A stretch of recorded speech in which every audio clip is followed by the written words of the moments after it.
Good evening and welcome to NTV's Grow. I'm Steve White. Is it time to take the farm out of the Farm Bill? We'll discuss that later in the show and have more on our visit with the controversial head of the Humane Society of the United States. And our Grow family is growing itself. We'll tell you more coming up later on tonight. But we start with that Farm Bill. Food stamps are the center of the debate. Here's more. Never before has John Hanson seen this, as the House fails to enact a farm policy time after time. Our farmers work hard, we take a lot of risk, we assume a lot of variables, and we deserve to have a farm bill in place.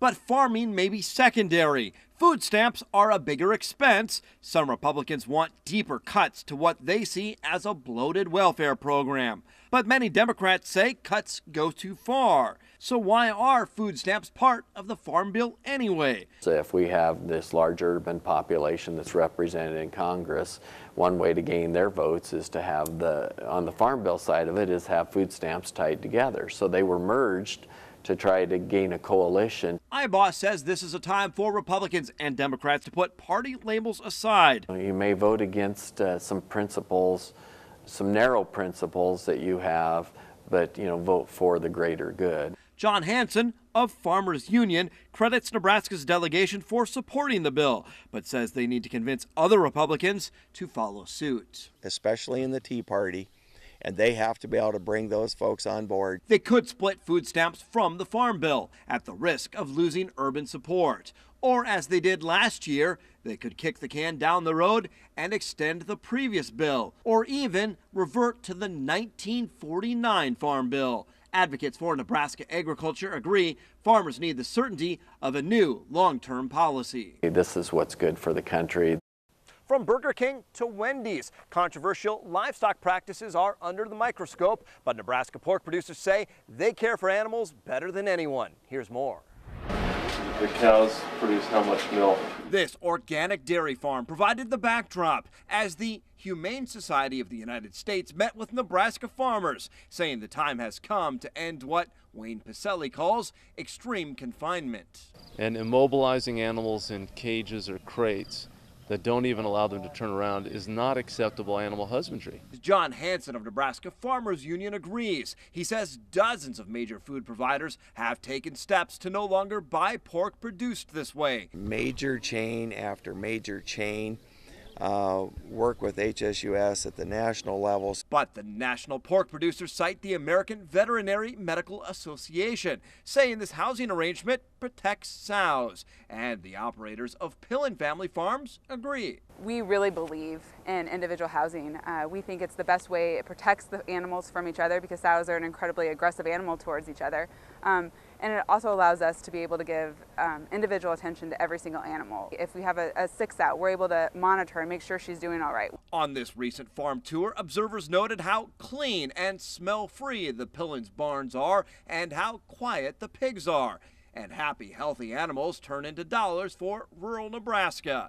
HSUS says it has no problem with farmers making money, but they say it comes at the expense of hogs. We want farmers to succeed. We just want the animals to be treated well throughout the process. And pork producers say, in fact, no one does a better job than they do. And we feel it's the right way. HSUS has been at the center of a lot of controversy in the state. We asked you about that in our recent poll question. Here's a look at what you had to say.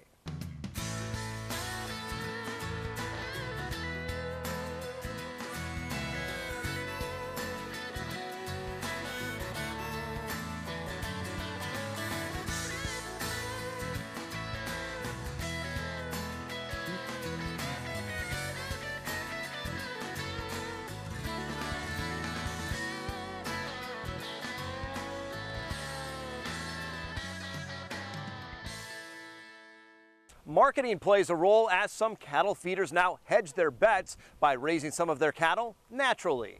That's the case for Hank Klosterman, who runs a feedlot near David City. Most of his cattle are raised conventionally with the use of hormones and other drugs that promote growth. But we also do all natural cattle feeding and NHTC, which is hormone free. The reason that we do it is that we're opening up more marketing opportunities. Klosterman says some foreign trade partners want all natural products, and he doesn't want to shut himself out of making money on exports. But at the same time, he says hormones and growth promotants are easy and safe. And that leads us to this week's poll question. What do you look for when you are picking out meat at the grocery store? How it was raised, price, or other factors? Log on and vote at nebraska.tv. Just click on NTV's Grow. Following a fire that destroyed the Gothenburg livestock sale barn, the family-owned business is now back in operation, but this time in Broken Bow. Wendell and Kathy Brott have begun hosting weekly sales. The head of Custer County Economic Development says there's been unbelievable support for the family, and they believe it will benefit livestock producers as well as retail and service businesses around Broken Bow. With a big water report due at the end of the year, Governor Dave Heineman names his selections for the new Water Task Force. The group is supposed to come up with recommendations, making sure the state doesn't use more water than we can afford to. That includes cities, industry, agriculture, and wildlife. Among those selected for the panel is the Grand Island Utilities Director. The group will be chaired by State Senator Tom Carlson of Holdridge. The latest drought monitor map is out and shows conditions in the state have worsened ever so slightly. The categories of moderate, severe, and extreme drought each rose slightly. However, when it comes to the worst of the worst, less than 4% of Nebraska falls in that category. Where it is getting worse is North Platte, which is about 3 inches below average when it comes to rainfall, and a sign we're still not out of this drought. Here in Nebraska, above normal temperatures combined with limited rainfall across the western two-thirds of the state continue to stress spring-planted crops and limit pasture growth. The weekly USDA report shows corn is 78% good or excellent.